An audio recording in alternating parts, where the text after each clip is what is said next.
বিয়ের ৬ মাসের মধ্যে সন্তান জন্মগ্রহণ করলে সে সন্তান কি বৈধ হবে? ব্যাংক থেকে পাওয়া সুদ কোথায় দিতে হবে?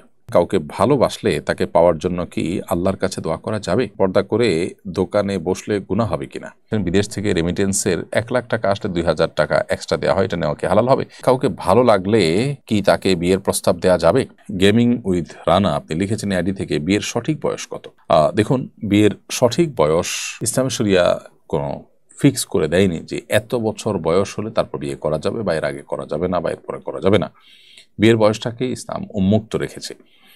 যার যখন বিয়ে করার প্রয়োজন দেখা দিবে তার জন্য তখন বিয়ে করা শরীয়ত আবশ্যক করেছে, যদি তার বিয়ে না করলে গুনাহে লিপ্ত হন, বিয়ে করার সামর্থ্য থাকে। বিশেষ করে তরুণ বয়সে ইসলাম বিবাহ করতে উৎসাহিত করেছে, কিন্তু এর কোনো সময়সীমা ঠিক করে দেয়নি শরীয়ত। অতএব শরিয়ার দৃষ্টিভঙ্গিটা এক্ষেত্রে যথেষ্ট প্রশস্ত রয়েছে। আব্দুল সামাদ আপনি লিখেছেন, ব্যাংক থেকে পাওয়া সুদ কোথায় দিতে হবে?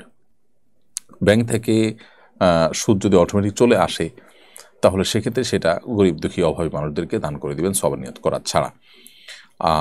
যেহেতু ব্যাংকের এই সুদ তার প্রকৃত প্রাপককে তাকে খুঁজে বের করে ফেরত দেওয়া সম্ভব না, সেজন্য এই কাজটি আপনি করবেন। আর যদি শুধু ব্যাংকে লেনদেন না করার সুযোগ থাকে, অপশন থাকে, তাহলে সেটাকেই আপনার গ্রহণ করা উচিত।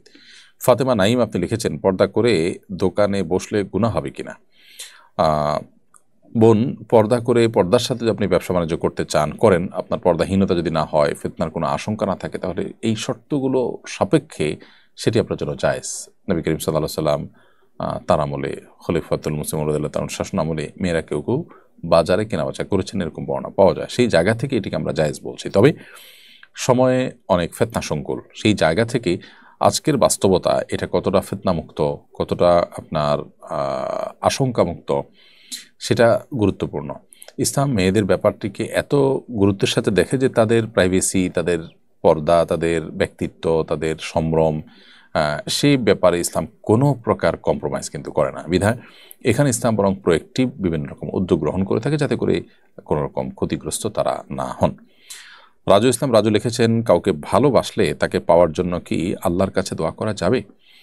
ভাই রাজু ইসলাম, কাউকে যদি আপনি ভালোবাসেন, কাউকে পছন্দ করেন, বিয়ের আগে যে পছন্দ করাটা, এই পছন্দ করা এক জিনিস আর ভালোবাসা আরেক জিনিস।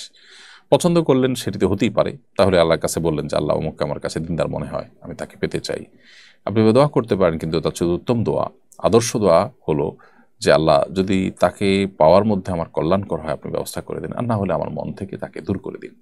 এটি হলো সবচেয়ে আদর্শ দোয়া, সবচেয়ে সঠিক দোয়া। কারণ আপনি যাকে পাওয়াটাকে গুরুত্বপূর্ণ মনে করছেন, ভালো মনে করছেন, তাকে পাওয়াটা গুরুত্বপূর্ণ নাও হতে পারে, আপনার জন্য বরং ক্ষতিকরও হতে পারে। সেই বিষয়টি আমাদের মাথায় থাকতে হবে। আর বিবাহের আগে এই তথাকথিত ভালোবাসা কারোর প্রতি, এটা হারাম। অতএব পছন্দ হওয়া কোনো কারণে তার সম্পর্কে জানলেন, জানার সুযোগ হয়েছে, কাকতালীয়ভাবে জেনেছেন, সেই জায়গা থেকে আপনি তাকে পছন্দ করেন, সেটা ভিন্ন বিষয়। কিন্তু তাকে রীতিমতো ভালোবাসেন, স্বামী স্ত্রীকে যেরকম ভালোবাসে সেরকম ভালোবাসেন, তাকে ফিল করেন, এবং আপনি এই পছন্দ হওয়াটাকে আরও ডিপ লেভেলে নিয়ে গেছেন, তো সেটা অবশ্যই গুনাহের কথা, সেটা কিন্তু জায়েজ নয়। মাসুম বিল্লাহ লিখেছেন, বিয়ের ৬ মাসের মধ্যে সন্তান জন্মগ্রহণ করলে সে সন্তান কি বৈধ হবে? ভাই মাসুম বিল্লাহ, বিয়ের ৬ মাসের মধ্যে যদি সন্তান জন্মগ্রহণ করে, তাহলে সেটা যদি বিবাহের পরেই গর্ভধারণ হয়ে থাকে তাহলে অবশ্যই বৈধ। শরিয়া দৃষ্টিকোণ থেকে এটি নাজায়েজ কিংবা হারাম নয়। কারণ এত অল্প সময়ের মধ্যে সন্তান গর্ভধারণ করা বা সন্তান আপনার জন্ম লাভ করা এটা অসম্ভব নয়।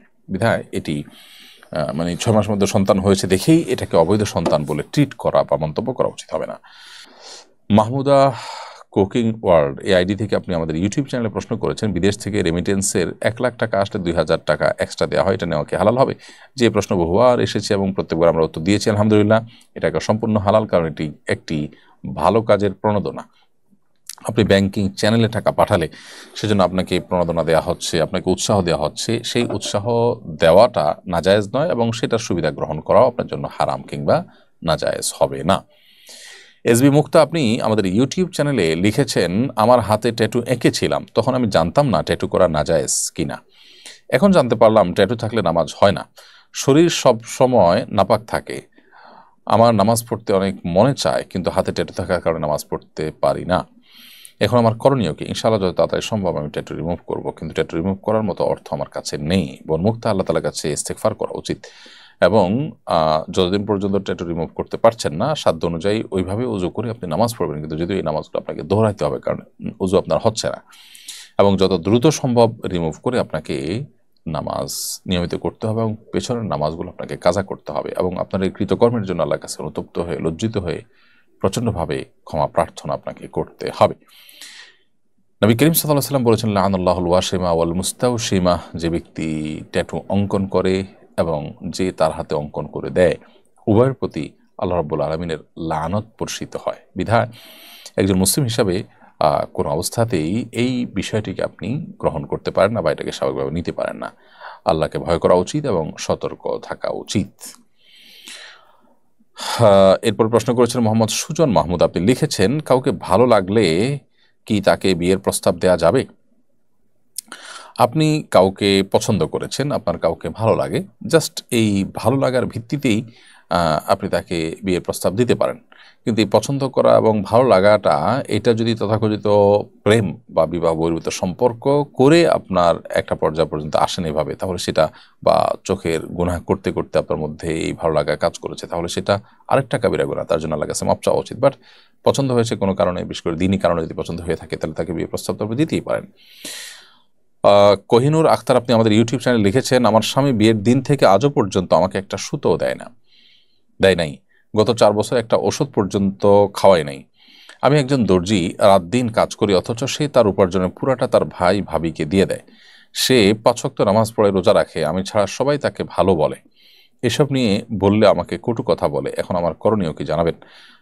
বোন কোহিনুর, আপনার স্বামী যদি আপনি যেমনটি বলেছেন ঠিক এরকমই হয়, আমরা যদি এক পক্ষের বক্তব্য শুনেছি, আরেক পক্ষের বক্তব্য শুনিনি, অতএব আমি পুরো ঘটনার আপনার যে কনক্লুশন সেটাতে যাচ্ছি না, বা পুরো ঘটনার যে আপনার চূড়ান্ত সিদ্ধান্ত বা ফলাফল সেটাও আমি যাচ্ছি না সেটাতে। কিন্তু আপনি যেটুকু বলেছেন এটুকুর উপর ভিত্তি করে বলছেন, যদি ঘটনা এটুকুই হয়ে থাকে বা এরকমই হয়ে থাকে, তাহলে সেক্ষেত্রে আপনার স্বামী অবশ্যই অপরাধী এবং আপনার অধিকার চাওয়া সেখানে দোষের নয়।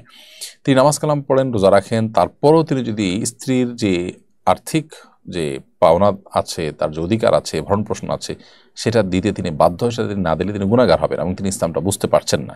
ভাই ভাবিকে দেওয়াটা তার জন্য ফরজ নয়, তার জন্য স্ত্রীর ভরণ পোষণ দেওয়া ফরজ। স্ত্রী নিজে যদি উপার্জন থাকেও, তারপরও স্ত্রী নিজের উপার্জন নিজে চলতে বাধ্য নন। অতএব স্বামী সেই জায়গা থেকে তার স্ত্রীর ব্যাপারে আরও বেশি সহনশীল হতে হবে তাকে।